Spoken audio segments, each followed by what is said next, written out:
போன கதையோட தொடர்ச்சி தான்.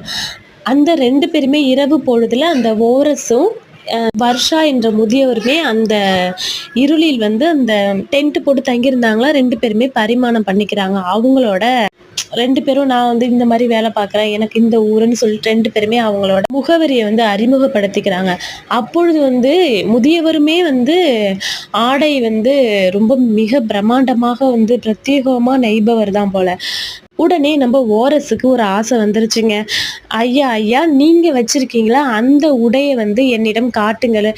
இதற்கு என்ன பார்க்கலாமேன்னு சொல்லிட்டு காமிக்கிறாரு. உடனே 2 பேரும் பேசிட்டு 2 பேருமே அவங்கவங்க ம் உடைய வந்து பார்க்குறாங்க. அதாவது இந்த முதியவர் வந்து அவங்க பேத்தி திருமணத்துக்கு எடுத்துட்டு போற உடையுமே, வர்ஷா வந்து முதியவர் வந்து காமிக்கிறாரு. ஓரஸுமே அவரு வந்து ராணிக்கு நெஞ்சிட்டு வந்த ஆடையுமே காமிக்கிறாங்க. உடனேயே நம்ம ஓரஸுக்கு ஒரு டவுட்டு. ஒருவேளை நம்ப நெய்தது வந்து சரியில்லாம போயிடுமோ? நமக்கு பொற்காசுகள் கிடைக்காததுன்னு சொல்லிட்டு ஒரே டவுட்டுங்க. உடனே அந்த முதியவரிடம், "நீங்க வச்சிருக்கீங்களா? அந்த உடைய வந்து என்னிடம் குடுங்க. நான் போய் அத போய் காமிக்கிறேன். எனக்கு வந்து இதுதான் ரொம்ப அழகா இருக்குன்னு" சொல்லிடுறாரு.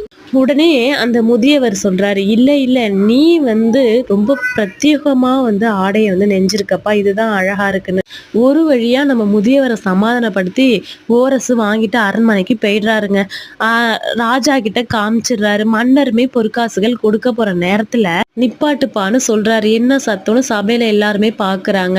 உடனே அந்த பொற்காசுகளை எடுத்துட்டு வந்த பெண்மணி வந்து மிக பிரம்மாண்டமா ஒரு ஆடை அணிஞ்சிருக்காங்க.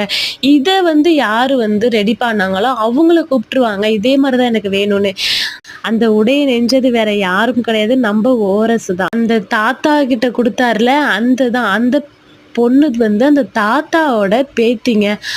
அவங்களுக்கு திருமணம் முடிஞ்சு சரி மறுநாள் நம்ம வந்து அரண்மனைக்கு நல்ல ஒரு ட்ரெஸ் போட்டு போலாமே, அங்க வந்து இந்த பெண்மணி வந்து அந்த அரண்மனையில வேலை பார்க்குறாங்க. இந்த ஆடைய வந்து யாரு வந்து பிரத்யேகமா செய்தாங்களோ அவங்களுக்கு பொற்காசுகள் கொடுங்க, அவங்கள திரும்பி அழைச்சிட்டு வாங்க, எனக்கு இதே மாதிரி ஒரு ட்ரெஸ் வேணும்னு சொல்லி மன்னரும் கேட்குறாரு. உடனே அங்க முதியவர் வந்துடுறாரு.